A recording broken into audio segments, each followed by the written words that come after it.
Hello, everyone. Welcome to TGM podcast with Joshua Olanrewaju. This is where we interview business owners, individuals who are killing it in their game. On this episode of TGM, I'm so excited to have in the house our very special entrepreneur. He has made the Black community very proud and he has been doing so well in his business. Okay, talking about Ekaose, he is the founder and CEO for Vansuya and also Hybis brand. Um, he has a very, very impressive resume because he is not just the founder and the CEO for Vansuya and Hybis brand. He is a serial entrepreneur with over a decade experience in sales, marketing, business development across several industries. And he is also an expert in digital media, finance, marketing technology, food and beverages, and also he holds an MBA, Masters in Business Administration from prestigious University Canada West here in Vancouver, and he also has a bachelor's degree from the prestigious University of Benin, Nigeria, with economics and statistics. This very special guest. He has expertise in food and beverage management and business development, enterprise software, sales and marketing, and business development. His resume and accolades are endless, but I will want to give him this floor for him to actually introduce himself more formally. All right, he likes to be very humble in his. That's why I had to do more like a background. All right, so ladies and gentlemen, let's welcome the one and only, the extra business owner and entrepreneur extraordinaire, EK. You deserve your flowers. He has been doing very well. I'm so more like proud of him. In fact, if it's for me to adopt him like my brother right now, it's just for us to know how to exchange our last names. You know, so he's so good and very hardworking. I must tell you, he is so busy. It's difficult to even catch his attention. He has this more like he pays attention to details, always working very hard, and it's so I'm so excited to have him right here on this podcast. How are you doing, Ike? Welcome to TGM podcast. Oh my! Finally, I thought I was unmuted. yeah. Yeah, thank you for the opportunities. It's a great honor to be here speaking and sharing some of our stories and seeing how best we can motivate and drive people to do the same thing that we're doing, every bit better than us. Oh, excellent, excellent. So you're willing to share these business ideas. One thing is there's one thing for you to have a vision and a dream, and it's there's another thing for you to actually see this vision come to fruition. Vansuya is very important when it comes to brand for me personally, and to even make it, let's say the best part of it is that Vansuya is just like 200 meters away from my house. All right. So that's where I'm even doing most of my investment right now in terms of infrastructural investment. So I'm so excited to have you here. But I would like to share with the audience. Like we are live on LinkedIn, on YouTube, Instagram, on several platforms. And if you have any questions, just also chat us. We will see it on the screen and also respond to it. So I would like to share with us how did this all get started. Let's get to yet know you first before we know how you started Vansuya. So let's have more like a summary of this person, this entrepreneur, how before we get to how he started. Uh, My name is Ek. I came to Canada about 7 years ago for my masters. But before I came uh, to Canada, I was in Nigeria when I finished my university. I realized that what I studied was not what was best for me. Um, I've always loved business, and I found out I was a people's person.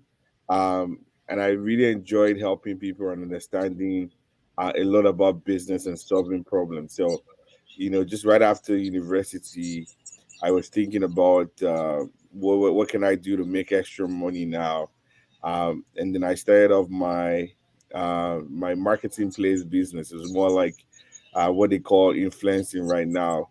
So I use my platform and the fact that I know people to um, to drive people's businesses online and get people to buy their stuff, and I would just charge them a few couple of bucks just to do that, and I was successful in doing that for a while, and I realized that business was my theme, and then I ended up seeing that I was able to train businesses on how to utilize social media for marketing. So I was training um, social media teams, PR teams, marketing teams, and how to use Facebook, Instagram, and all that kind of stuff at that time to promote business and do a lot of branding.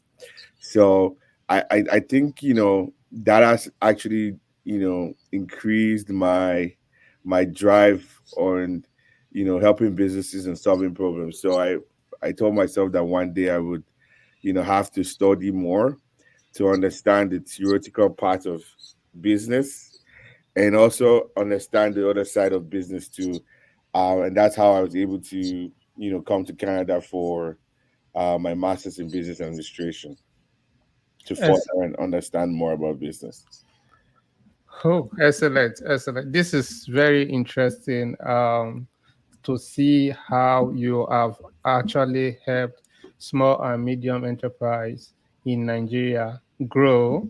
And in the same way, by helping them grow, you have also gathered some experience, which you are also bringing in, right? Probably bringing in into your personal business right now. How is it for you transitioning as a student? First and foremost, coming into Canada, did you have this in mind that you're going to start a business? Let's talk of two businesses.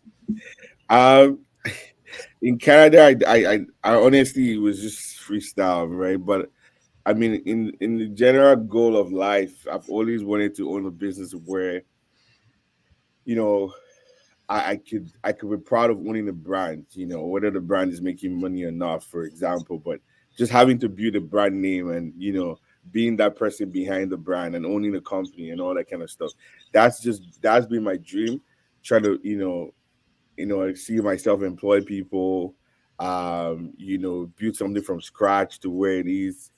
That's been my dream in life, but I didn't know Canada was the right space for it. But you know, praise to God who is destined, me to come to Canada and be able to fulfill that dream. But over the years, I've also worked for people, right? So I've worked. I have about more than 10 years experience in sales. So I've been a sales guy. So I basically can sell anything to you.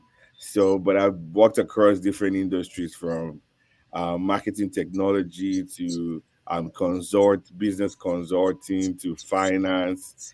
I've sold software, so I've been around, trying to also gain experience and being able to build my skills to be able to be ready for this entrepreneurship journey. But coming to Canada, I knew that I was gonna learn more in business because I was doing my MBA. But the goal in life was to own a business. I didn't really want to work for somebody for too long. But working for someone is also good because you gain experience. But yeah, I'm glad that Canada was a space where I could be able to own something. I really wanted to have a brand, and I'm glad that I'm living that dream. Excellent, excellent. Just for those who don't know, would like to know how did Vansuya get started? before we come to the next brand, which is also a very big one to a very big brand, all of them you are starting too big brand, only you know. You know, so that's more like in Nigerian palace, they will say you are Odogu, right? So you are Odogu in this industry, like you starting two business, not just starting a business, a food business, right?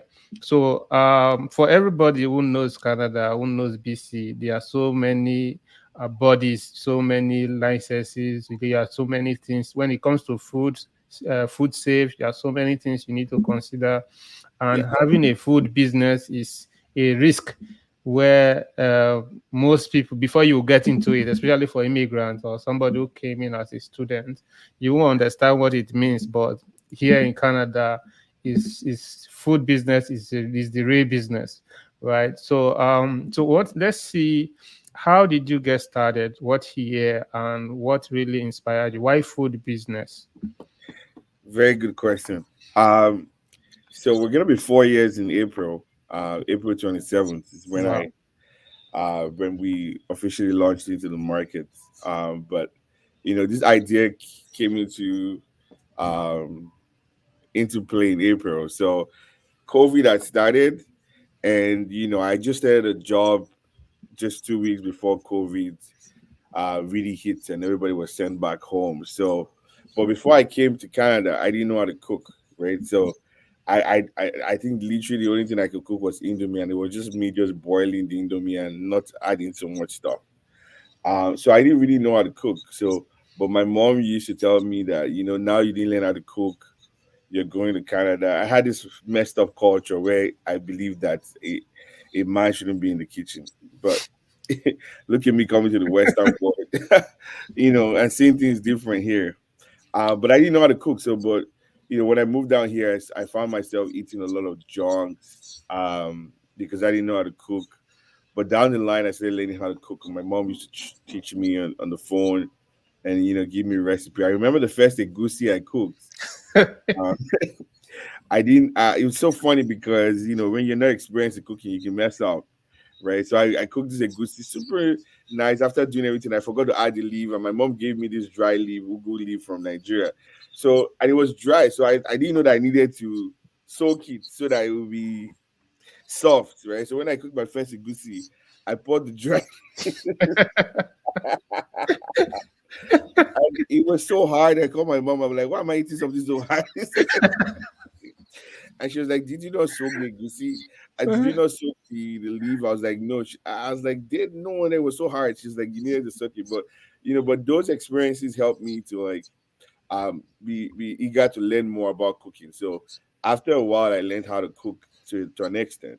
So, but in 2020 during the COVID, people were sent back home, and I was talking to one of my buddies. His name is Kester, and I was saying to him, I said, "Hey, how you coping with the COVID? What are you doing to have fun and all that kind of stuff?" And then he told me that he's one day he told me he made suya. I was like, "Oh, you can make suya here?" And then he told me how to do it. And I finished work that day, and I went to the stores to to grab all the things that I needed. African store to get the yaji, the butcher to cut the beef, Dollarama to get the skiwas. So I was ready. So I made the first suya. I gave it to my people around to try it, and it was amazing. And then I showed it to one of my friends, and he liked it too. And I was like, okay, I want to start. I think we could do this as a business and bring the community together. And that's how we started off. And then, all the food was made in my basement. I'll wake up in the morning. I will make suya, and then I will go do some deliveries myself still, and then my roommates will help out. So it was interesting. So everything started in my basement until July, when my landlord said, "You know what? Before you burn this house down, you better go and find something, a place that you could do this." And I really wanted to make it more official, and make sure that we're licensed and everything. So in July, um, we had to find our first commercial kitchen, and get the licensing, further help. I mean, Vancouver Coastal Health permits. Sorry, I said physical health. I deal with both bodies now. So, but um, coming to do the permits, and then you setting up your business, you're paying rent, and then a lot of more things involved in the business. Now there's overhead costs. So, but that's how we started, and it's been great. And shout out to the community because without the community, I don't think we'll be where we are because they proved the concept to me, and we started at the right time. I think timing is also very important, right? Because people were also home, and this was something new in Vancouver too. I think that when we started doing suya, we were doing trash, but it was amazing. But people didn't have any choice at that time. But at the end of the day, we got perfect, and we started improving on things and learning more about the business because I've never grew it before. And over time we got better, and now where we are, we had to add more items to the menu and expand. And more people also being in Vancouver experiencing the amazing stuff that we have. So that's how we literally started. Interesting, interesting. Judging from what you just said, starting this kind of business and having the mind of bringing people together, it all started with the idea of wanting to bring people together and willingness for you to improve. This is very interesting. I believe the viewers will be as curious as I am. Why the name? Because before you start a business, name generation is very, very important. Because sometimes I want to think that is it that you started selling in a van with Suya, or is it because of Vancouver and Suya? So now let's clear the hair, right? Why the name? How did you come about the name Vansuya? So the the name just came to my head, just in my buddy's house. And I would just we put a lot of names down, like, but one of the names that I actually really got, that spiritual, Connection. connection, was Yeah. Vansuya, and that was like Vancouver Suya, right? So, but why do we call it Vancouver Suya? It's not, I mean, looking at it in the long term, I think Vansuya was probably the right way to get it branded. But I mean, that's how the name came, and you know, the name has been able. Hold on a second. That's how the name came to play. But it's been amazing. Oh, Yeah, so at least you have played the hair nice. Vancouver Suya. All right. So interesting. But because the name, it's very, very unique. I mean, I love the name, right? And being that it's easy to remember and it's not giving you difficulty to pronounce. That's yeah, one. and that's part of Yeah, yeah. that's part of being a brand because Yeah. for me my business my business sense is not just I love building brands. It's not just about um just doing something. It's like building a brand because that's where you have the value. So for example, if you want to raise money, if you want to get investors to come into your business, if you want to be like, you want to do franchise and all that kind of stuff, right? When you the product is good, but the branding is also very important. I Yeah. think I think the Nigerian word for branding is packaging. Yes, package. Yeah, that's Nigerian Palace. It's packaging. Yeah. So you have been able to package this level and give it to the other. And unfortunately, or fortunately for you and for us, so we were helpless when you brought the packaging. So we just had to grab it with our two hands, you know. So this is it. What I wanted to find out is most major challenges of people, young entrepreneurs or people who are just starting businesses, is funding. How do you raise fund? And for individuals who probably migrate from other countries, it's usually a challenge. How do you raise fund? How do you get started? Were you working a part-time job? How did you get all this started? How did you raise fund? Did you borrow money, or you were one of the Obi Kobanas that came with billions from Nigeria? I know, of course, before you come to Canada to school, you it's a lot of money for tuition fee, right? Yeah. But yeah, but for this kind of business, which you have built a brand that's worth over millions of dollars right now, because the brand you're talking about, the customer, the reputation of the brand is millions of dollars right now. So how did you come about this? Did you raise fund? How did you raise the fund for the business? I think every for the kind of industry you find yourself, right? Capital is what you need to be able to start up the business. So, for example, right, where before we started Vansuya, it was more like we put down things that are needed to start the business. So more like you do like a little bit of financial planning, Yeah. and then you know what it costs to start the business, and then you decide at what point are you going to break even, and then you start taking your profits to start reinvesting back into the business. But it depends on the industry. I think starting a food business is not really hard. It's not capital intensive. Um, you just have to be able to understand what it costs you to start the pricing, and making sure that you're aligned with that, with those numbers, to be able to make sure that you don't have to put in your capital anymore. Sometimes you end up putting only capital at the beginning, and you reinvest that money back if you make profit in your first, depending on how your business goes when you start, right?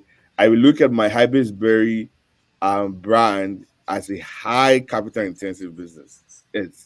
It costs you, if you don't have $100,000, you can't go to markets, right? Because you want to produce your products, you're gonna deal with suppliers, and you're gonna deal with logistics, and moving storage, fulfillment, those things. And then there's marketing, right? Because you want to spend money on making sure people get to know about your product, and then you're gonna hire people, right? So it all depends on what kind of business. But I think the first step is having a drawing table, going to the table, and putting down a financial plan on what is needed to start the business, and looking at your pricing, and making sure that when the business makes X amount of money, depending on how you want to do it, you're able to like keep on running the business and not putting in capital. But there's some business that you need to inject cash flow, right? So like for my beverage company, we raise money through investors.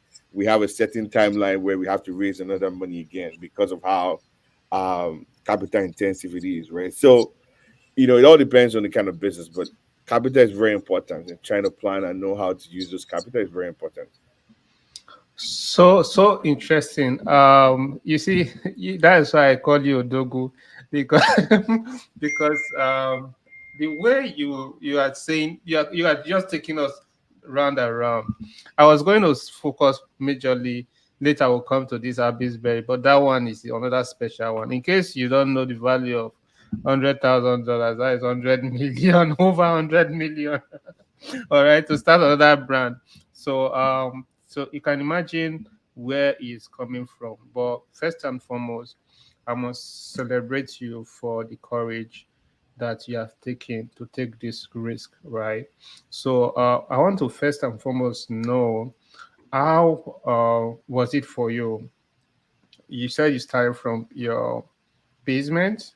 Yeah. All right. I was almost fast forwarding to the newer one because of the new information. But let me take it step by step for the more like the audience who are just getting to know. You started from the basement. So how did you now convert this?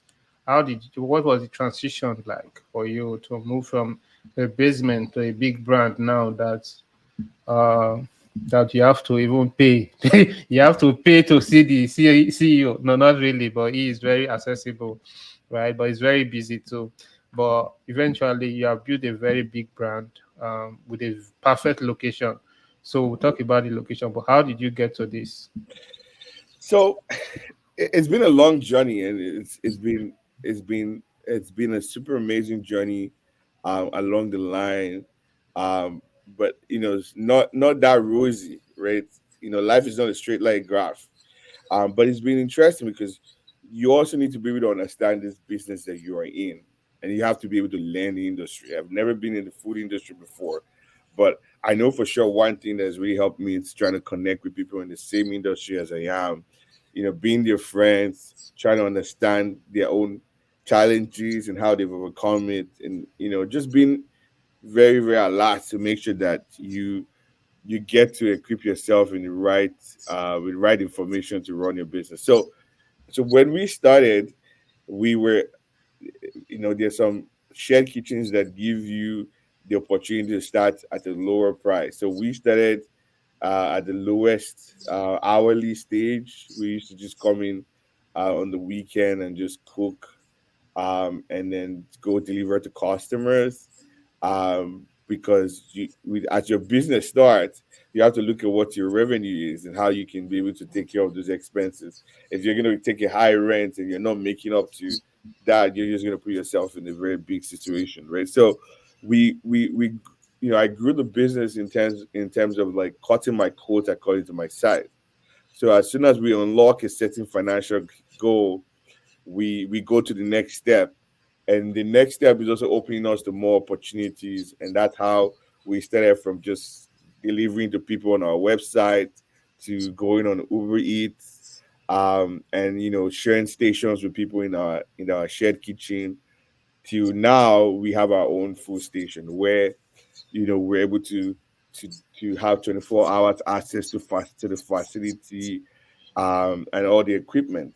And down the line too, we got to a point where, because of the space we are in, we cannot introduce more menu items. We can't do so much, and now we need to expand and go into a physical space. So that's been pretty our transition from basement to shared kitchen, and just like operating on the weekends to operating a few days in the week to opening 7 days a week to now thinking that we need to have a physical location. So technically now we run two locations, one in Vancouver area, which is still the ghost kitchen part, and then the Surrey location, which is a 4,000 square foot location that accommodates dining and other and a lounge kind of sitting for us. Oh, so interesting. Yeah. Wow, wow, wow. This sounds like a lot of information, right? You have really done so well for yourself. But I'm still curious about that. Were you using probably from your salary? How were you funding this Oh initially? yeah, yeah, yeah. So that I missed that question. I was working 9 to 5, man. I only left my 9 to 5 2 years after. Oh, Um, so you know, I don't tell people to, like, people want to go into business. For it's up to you if you have that balls too. But I mean, going into business, you have to have, it's a high risk. You don't know if it's going to work out or not, right? But I was doing 9 to 5. I was still managing, so I literally never had so much time for myself. So I'll finish 9 to 5. I would switch on to the kitchen side, prep. You know, mind you, I used to make this hibiscus drink myself in the shed space wow. before we turned it into a can, right? So I used to manage both. So I'll finish from work, and I'll be able to go back to the kitchen and do some prep, produce the hibiscus drink. I used to brew it myself, steep everything, make the drink, and then can it in the plastic. I learned all those process, during the R&D and all that kind of stuff. But working 9 to 5 helped me, because that also helped me to have a regular income. And if there was any time I needed to make an expense, to say I want to, because we used to ship all our ingredients from Nigeria.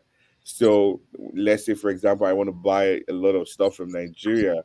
I now have extra money from my pocket to stock up on inventory, so that I don't sit on cash flow. You know what I mean? So from the business. So um that was just how I was able to manage it, until it got to the point where, I went for a 5 weeks vacation, and I was working that 5 weeks, and then I came back. I said 9 to 5 is not for me anymore.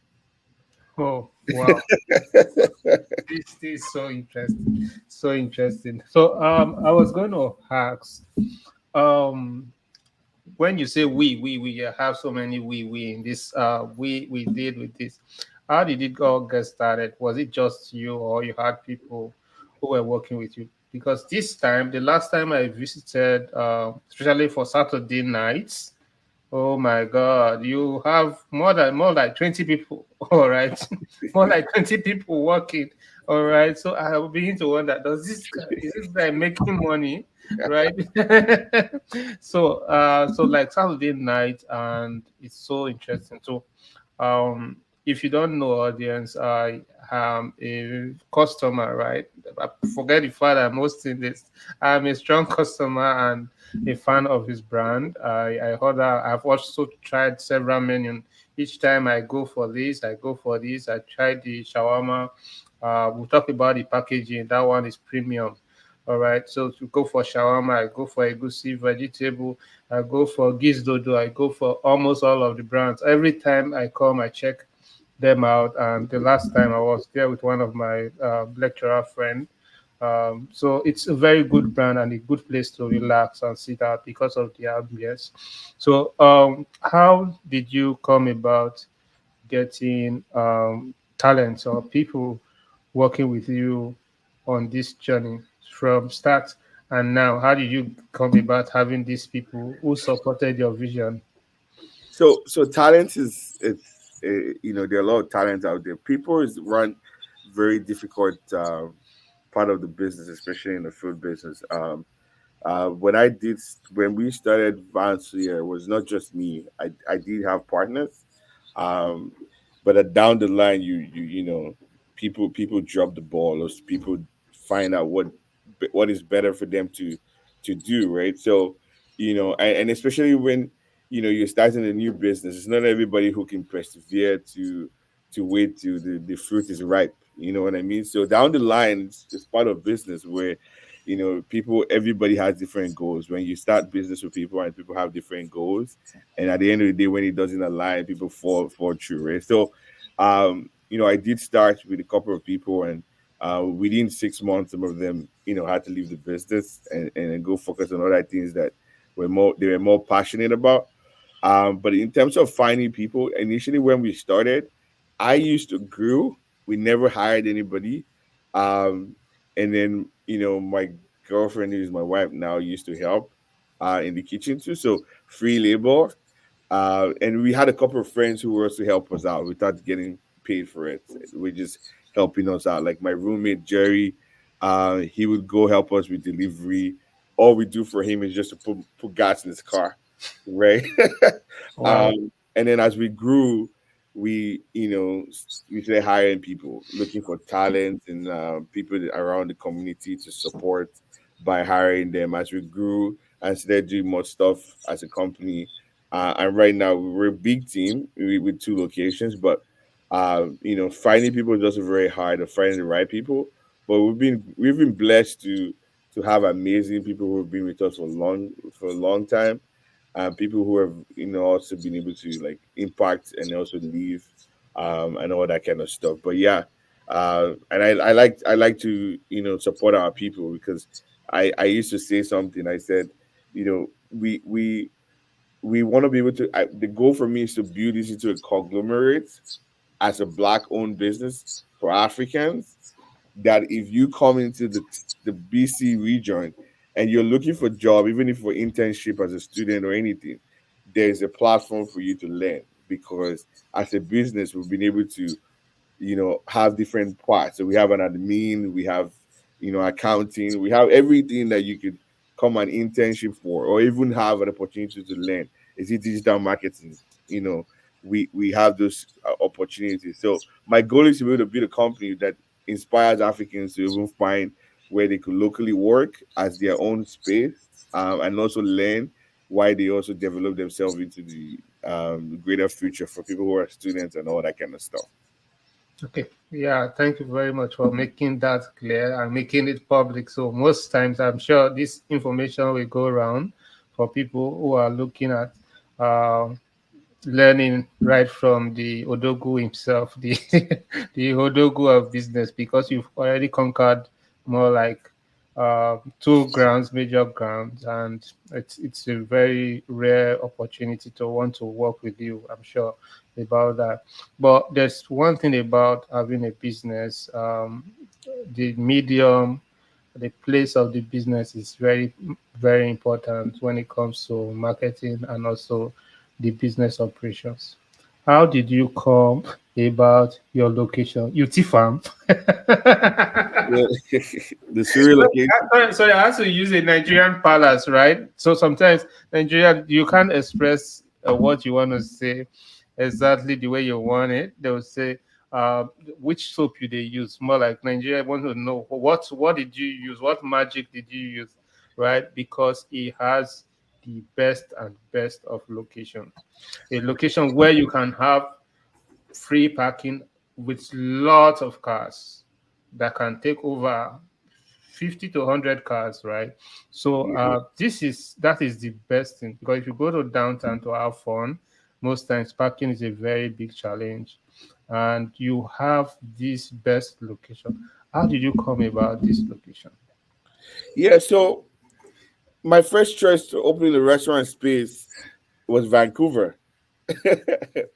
I never thought about Surrey, even if they said a lot of black people were there. But um, but down the line, looking at how the economy with the COVID crisis, you know, cost of things went up. Businesses were even closing up because of high rent and all that kind of stuff. So I was blessed to hear about this location by I call her my mom in Canada, right? Beauty for Ashes. She just told me that, hey, there's a location in Surrey that she would love me to check it out, and she showed me the picture. It was huge. Wow. Wow. I told her, I said, this is not for me. She said, she said, Ike, go and check this out, man. That is not for you. Wow. I was like, I was very reluctant because I looked at the cost of the rent. I said, am I at that sport? And then she said, okay, she called the realtor who was in charge, the agent in charge, and then we booked a time to go see the place. And I walked into the place; it was huge. And I really fell in love with the place the moment I saw it. I was on this location for about a year, bidding. I bid it 3 times and I lost it. And then the fourth time, I said, "Hey guys, are you guys kidding me? This is my sport. Just give it to me, right?" Um, and that's how I got the location. Perfect location, close to the Perfect. SkyTrain. Lots of parking. And very, very, very, very.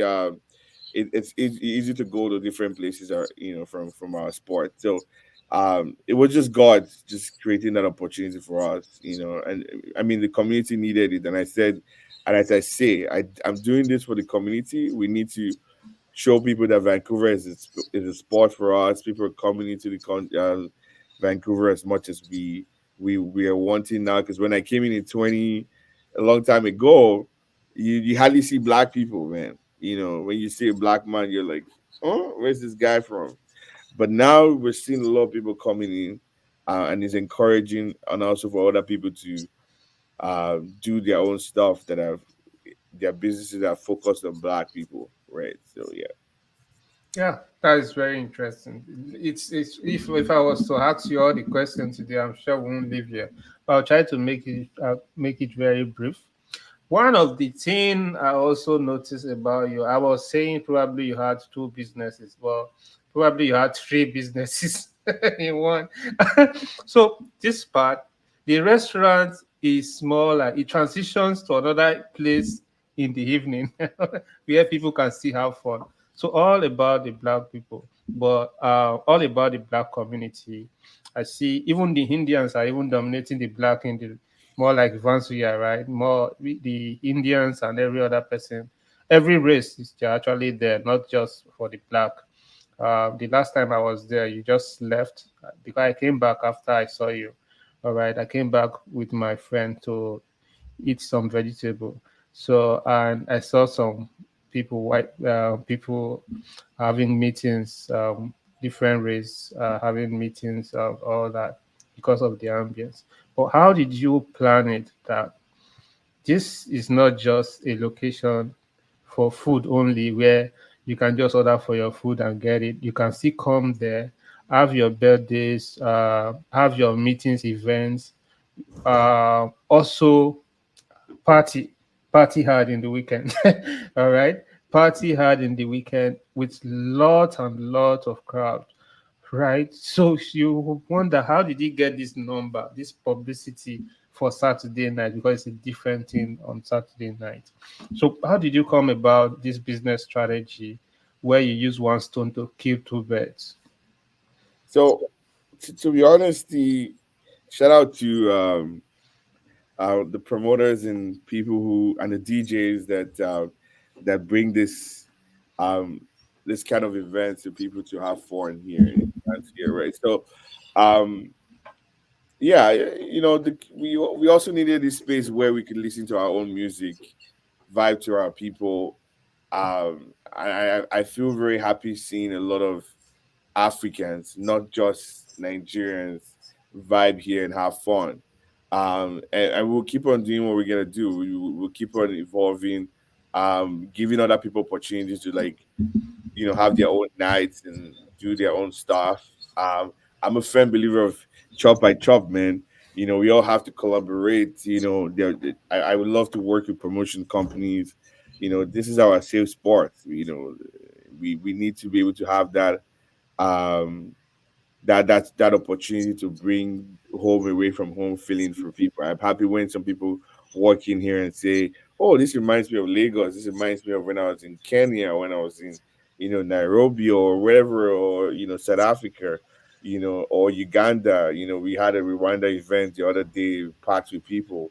People had fun. They've never had that in a while in Vancouver. So, at the end of the day, the goal for us is to, have that night opportunity, that night life to be able to bring joy and happiness to people of our color, and also introduce the culture to other people too, vibing to our music, and all that kind of stuff.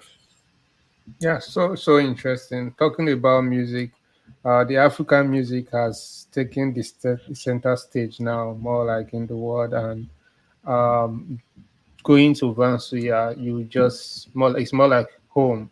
So Hmm. you feel very, very humbly, and your staff are wonderful. All right. Yeah. Each time I go there, you are not even there. Most times you are not even there. You can see the level of attention and they give to you as if you are the only customer they have, right? So I was like, really? Even engagement in early conversations. Sometimes, most times, when I sit at home for a very long time, I just take a walk. I go in there, especially when it's quiet. I just go in there and just relax, right, and buy one or two things. Yeah. So actually, one of the major things that I've tasted most of your brand, including the drinks, so I have the confidence to talk and not and say everything I want to say. All right, because I'm not the kind of person that wants to actually promote what I don't use, but actually I'm more like addicted to his brand right now. What caught my attention was the first time I ordered for shawarma, I just ate it and throw away the wrap. I threw away the wrap and more like. But the next time I ordered it, I noticed. Look at branding here. Look at information. The wrap of Vansuya, the paper that is wrapped with, gives you details about the history, about everything about Vansuya in just few seconds. You have an idea about the business, how it started. It gives more like marketing material instead of just choosing to use ordinary paper or anything to wrap it. Yeah. But you see, uh, printed information about the company, the details, what they are doing, the product, the services, and even they even have coins, which probably so you can also actually um, get value while you purchase from Vansuya. So I was thinking about this. I said, how did they come about all this? So now let's talk about branding. How have you been able to actually package this? The branding, usually even what you are served with when you are the food. When I was served the vegetable, you are not using. You are conscious about the environment. You understand, so you're not using materials, plastics, and all that. You're using premium, or what more like you're up to date with what the world is saying right now. So what about branding? How did you go about your branding for the food, Vansuya, and before we talk about the Hybis brands? Yeah, I think branding is more of you understanding what your brand stands for and what you want people to remember your brand for, right? It could be in terms of colors, it could be in terms of positioning, display of things, serving of items. For me, it's over the years I've visualized how I want my brand to be like, and we're gradually always adding stuff to you know to build the brand's positioning and image in the eyes of customers and people who follow the brand. So we tend to also look at it and say, okay, uh, in terms of like certain things like serving food, I look at what do I really like that I think people will like, but not necessarily about me, but more of also having a feel of what ideas that I have, right? So, for example, the newspaper that you saw, in Nigeria, when you buy suya, they put it in the newspaper, right? But we cannot do that here because of health consciousness. You don't know where this newspaper has been. So I came up with the idea to like have a Vansuya newspaper, and we can use that to brand and wrap a lot of our stuff. And when people eat and see it, it's just part of branding, right? So a lot of that is more of how you want people to how you want to position the brand in people's minds, and how the brand's image should be portrayed. So, but it's more like we looked in and say, okay, how do we portray the brand? How do people want to see us? How do we want to be able to put our brand in the minds of people through packaging, through display, through also how we serve the food on the table, the plating, and all that kind of stuff, right? So we don't just like put food just anyhow. It's well arranged, packaged, receive it, and in a clean way. People. I've seen people come into my sport and tell me that, man, this is a Nigerian sport. It's so clean for a Nigerian sport, What do they mean? right? There's some people that when you hear that it's a Nigerian restaurant, you can't even go to their washroom, right? Yeah, yeah, true. Right? So, but for me, how do I want people to perceive my brand? You come in, it should be like a McDonald's, or I don't know, some McDonald's may be daily too, but you want it to have that feel of, even if some people were humans, right? Sometimes we go into a store just to use the washroom, but when you come out and the place is neat, you're like, oh man, this place is really nice, you know what I mean? So at the end of the day, we didn't want to do the norm. We wanted to make sure that we're putting things up to standard for the brand image. That if you walk into the washroom, you can bring out your phone and take a nice picture. I see a lot of people on our social media take pictures, especially the girls, because their washroom is actually really nice with some nice colors and flowers. So they take pictures, right? But that shows you that they love what they see, and it's something very comfortable for them. So that has to play with your branding. How do you want to make sure people perceive and see you, and all that kind of stuff, right? We wanted to raise the ball, and be able to make sure that they see Africans or African restaurants in a different kind of way. This is fine casual dining, but I don't think Africans are used to it. There was a day a lady walked into the store, and I told her how many people, and she said for two. And I said, you can have a seat here. She was like, oh, I thought it was arranged for an event. You see what I'm saying, Yeah, yeah, right? So yeah. we want to be able to portray the brand as something different, and African food can also be eaten in a fine way. You know what I mean? You don't have to necessarily be in a very uncomfortable spot to be able to have a Nigerian and African food. Oh, that's very interesting. Talking about that, that's true. When you go into that place, you can tell that these people have tastes. All right. You can see the ambience, the lighting, the music, the tables, the way they are arranged. You would think probably there's going to be an event. The whole place is prepared for you. So how did you have it in mind? So I didn't tell you I was coming. Why did you prepare this? It's good. So it's so interesting, so interesting to know, and also experience this brand. All right. I remembered when I came in and I was looking for somewhere to go. Like my first time, I was in an Airbnb and I was eating noodles, the ones I brought from Nigeria.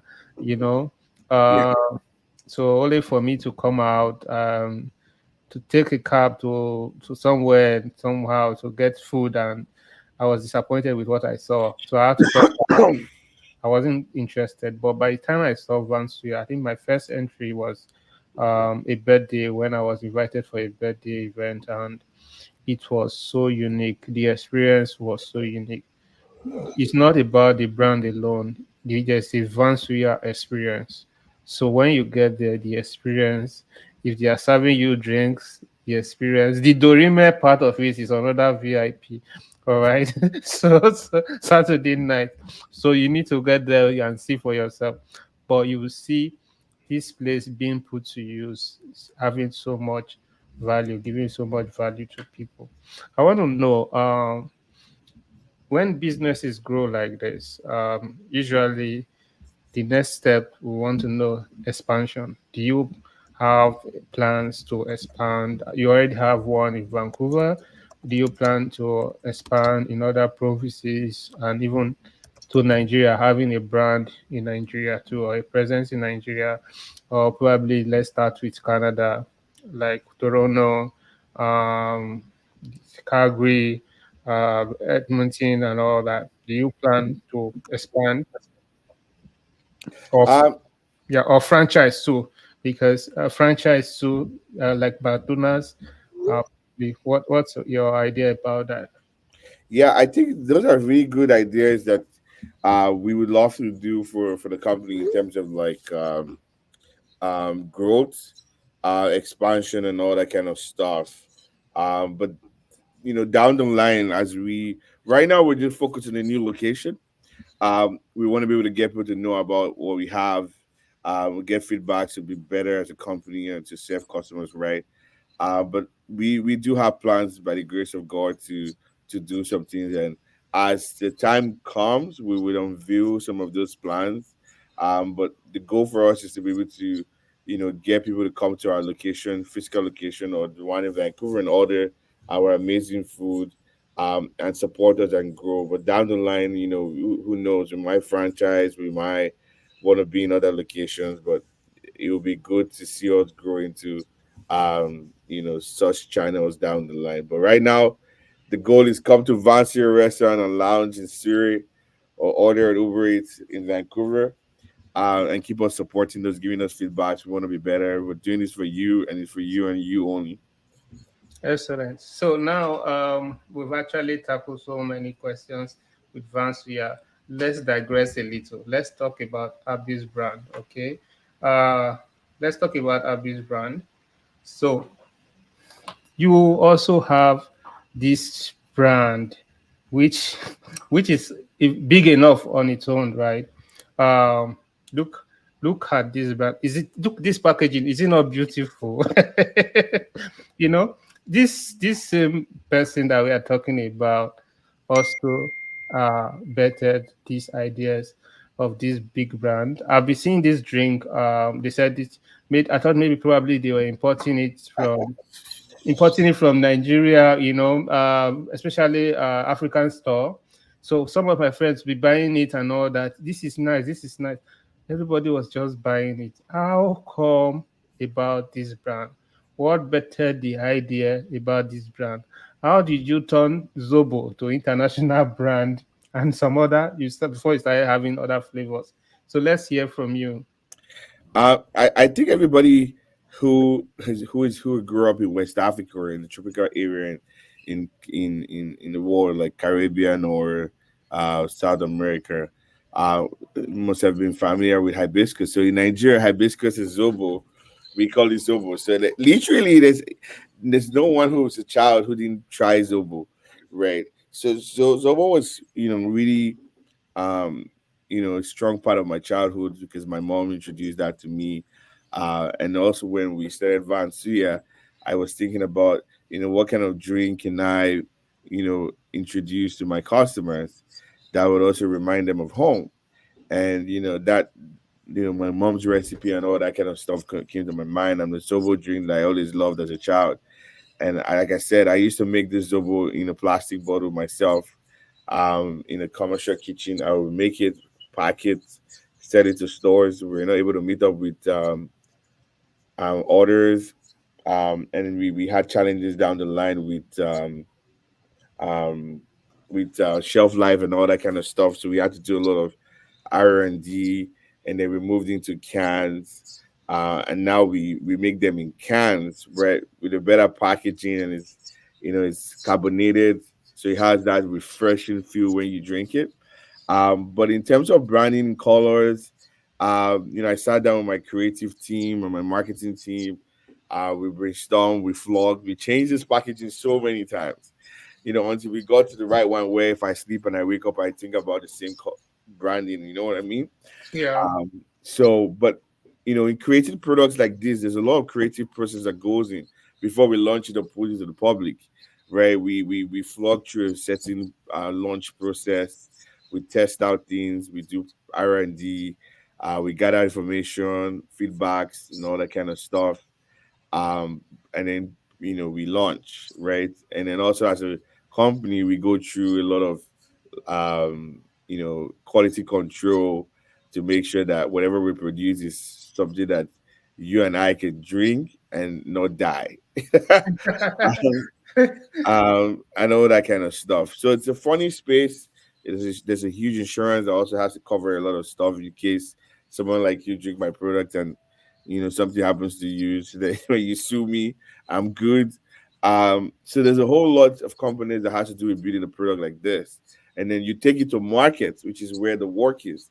So you have to choose what channels you want to sell it online. You need a distributor. You need sales guys. You need to do a lot of sampling. I used to sample a lot in the summer. I go to stores, pour this drink in cups for people to try the product. So it's been an interesting journey bringing this product to life. And we plan to be able to put it in the hands of more people. It's still a baby company, I would say. We're getting there. It's a whole lot of work. But we would definitely be able to see the reward at the end of the day. So if you're here, you haven't tried Hybis Berry, please do find Hybis Berry. It's available in Vansuya. It's the most sold beverage that we have. We have four flavors. We have pineapple, which is the most popular one. We have strawberry. We have pure zobo. We have zero sugar zobo for people who don't want to take sugar. Healthy stuff. So we have four flavors that you have to choose from. Some of them come in 4 packs, and then you can buy them in trays. There are a couple of stores if you want to. If you're looking for stores to buy them, you can go to our website, www.hybisbrand.com, and you can see a list of stores close by. But yeah, the goal is to be able to get this product in the hands of more people. Excellent, excellent. That is so nice to hear that. Before you probably tell us a few things about what we should be expecting from you, but let's touch on the nightlife a little bit. Um, the Saturday night.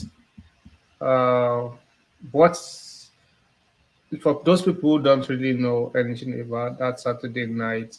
I don't know. Probably you might have to increase the number of days because the number of people I'm seeing right now, number of people. All right. So actually, if you have noticed, black people really work hard anywhere in the world. So it's also good for us to unwind and play hard. And Vansuya brought that into Vancouver by giving a very, although we have some places in downtown, but the location here is something best to, you know. So throw more light about that other part of it, the lounge part of Vansuya, and also the more like the parties. Yeah, I mean, like I said, we wanted to create a safe and fun spot for people to also come and, have fun, do your events. We've worked with people for live bands. We've worked with people for, um, just coming to like show performances. We have other exciting things down the line. We have an open mic comedy. We have a comedy show with food in May. So the goal is to be able to, you know, create this space as our safe space, and people have entertainment and also have good food. Um, Shout out to the DJs that run the Saturday nights. Our goal is to also bring in guest people to come and do events and all that kind of stuff here across African boards, not just Afrobeat. We want to be able to portray Afrobeat music, soca, dancehall, reggae, uh, R&B, rap, in one place and all that kind of stuff. That's very, very interesting. Um, Before we conclude, I would like to probably hear from you. What do we expect from you or Vansuya or Abisberry in this coming year? I'm going to have you here, hopefully, when you have the time. Have you here so that we can discuss more about this. But before we conclude, let's hear from you.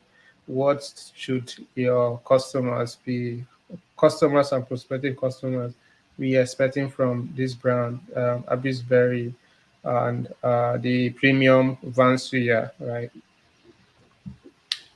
Yeah, we want to be able to bring more menu items to our food lovers. We want to be able to create more opportunity for entertainment. Summer is coming. We got a whole lot of stuff ready for you guys, nonstop. For Hybisberry, we want to be able to get into more cities and make this drink accessible to people, and also grow the company. For Vantia, we want to be able to launch our own products and all that kind of stuff. But the goal is to be able to make sure that we make this space a home away from home restaurant for everybody, so that you don't have to um, think of going to Lagos every time, right? As much as we would love to go to Nigeria, this would be a way to help you get a feel of it and not really necessarily miss home a lot.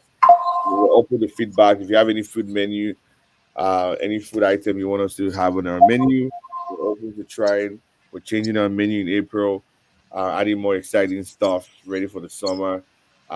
We have great opportunity. We have all you can eat on Easter Day, all you can eat buffet, and a lot of other things that we have planned out for people to have fun. We just want people to not have to travel to Toronto to say, hey, that's where the fun is, or go to Calgary. We want everything in one spot. We want Vancouver to be the spot, and Vansuya is where it is. Oh, that's so interesting. So, but you're beginning to give me more like palpitation. What do you mean change our menu? Is it do you want to update the menu or change the menu? Because there's So when we say change the menu, it doesn't mean we're changing anything. We're just adding. So yeah, so update it. Yeah, okay. we're Yeah, updating. Let's use the word updating. We're just yeah. adding to the menu and taking out some things that are not necessary, that are not really easy to get every time, so that you don't have to come in and still say, "Hey, we don't have it, we don't have it, we don't have it." Right? So we're putting more items that you were excited, that we're mouth watering for you, that you would say, "Hey, now I'm happy that you have these on the menu." So that's what the goal is. The menu is not just to take off anything; it's to make sure that we're adding to it, and you're being satisfied that you have access to a lot more items to have food and enjoy. Oh, interesting. So interesting. So that's very key to also being able to source for ingredient and spice. If I may ask, do you get all your spice or ingredients in Canada, or how did you source for that? The supply chain. Very good question. We're authentic Nigerian restaurants. So to keep that authenticity, we bring our things from Nigeria. We also support the local African stores here. Like I literally buy from every one of them. When we're out of stuff, we support them, right? It's very important, right? But we do a lot more by bringing some stuff into the country. We make our yaji ourselves, So we don't use any yaji. So for example, typically we're out of yaji right now, waiting for a shipment from Nigeria. I don't know if anybody understands what's going on with the air cargo BS with a lot of dollar rates and all that kind of stuff. Um, so we're out of yaji, but I cannot use the yaji that they have in other stores because when you taste it, you're gonna tell it's not mine is made from meat, right? So and our customers love it and used to it. So at the end of the day, when we bring in our own thing, it keeps that authenticity and consistency, right? So we bring a lot of our stuff from Nigeria, like the tin tomatoes, everything that you can think of. Okay. Talking about the recipe and all that. Um, how did you go about catering for people who want spice and less spice? Sometimes people, some people want a lot of pepper in their food and all that. Is there a way, if I want to order for food, probably from Uber and all that, is there a way if I want my special, more like a special order? How does that go for you guys? Yeah, generally a lot of our food items are not that spicy, but if you want to, you want it spicy when you're ordering, you can request for it.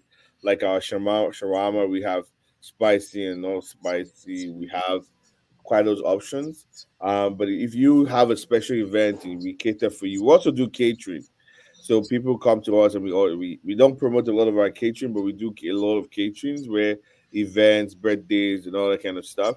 And then you can you can say what you want. If you want spicy food, you can do that for you. But in the general scope of things, um, as regards to what we have on our menu items, if you want anything spicy, you can always request for. But generally, our things are not too spicy.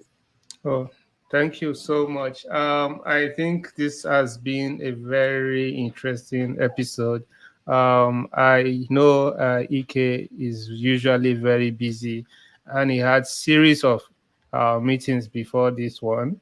So definitely, it would be unfair for us to keep him for longer time. But definitely, I'm going to be having him here again for us to discuss more about his two brands, the Vansuya and also the Hybis brand.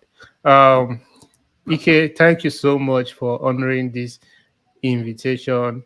I know it's very difficult for you right now because you have so much engagement, but you decided to probably create time for this. Thank Yeah, you so much. I hope to have you here again on TGM podcast with Joshua. And if there's anything you would like to audience to hear all across the platforms, it's the ball is in your court. yeah. I mean, thank you very much for the opportunity again. I always want to shout out to the community for all their support because without the community, we can't be where we are. Without God too, and then shout out to everybody who's been supporting the brand from day one. Shout out to everyone who's been buying from us. We appreciate you. Shout out to people who have given us great feedbacks to be better for you. Shout out to the people who bring the nightlife. Shout out to our DJ. Shout out to culture, entertainment, promoters we work with. Shout out to people who come here and enjoy themselves and spend every hard damn money of they've worked for. It means a lot to us, and our goal is to be able to collaborate with people. So we're open to collaboration to make things work. Africans can work with Africans. That's what I believe, and we can all make this money together and smile to the bank. And make this world a better world for all of us. Because we also need to dominate and also show them that we're capable, especially in the BC area where we're not that populated and we're growing. So I appreciate everyone that supported us. Shout out to my family, and everybody that I supported. It means so much to us, to me, and to us as a company. And thank you so much for this opportunity. I hope to see your podcast grow Yeah. and and have more guests that could inspire and also help people learn and grow. And it's a great thing that you're doing this. I'm all here to support you. Well done. Oh, thank you so much. Thank you so much honoring this invitation again. It's been a very good one episode having you here as guest. I hope to see you again. And thank you, and God bless you. God bless Vansuya. God bless Hybis drink, and God bless Africa. All right, peace out, guys. See Take you care, on the guys. next episode. Bye for now.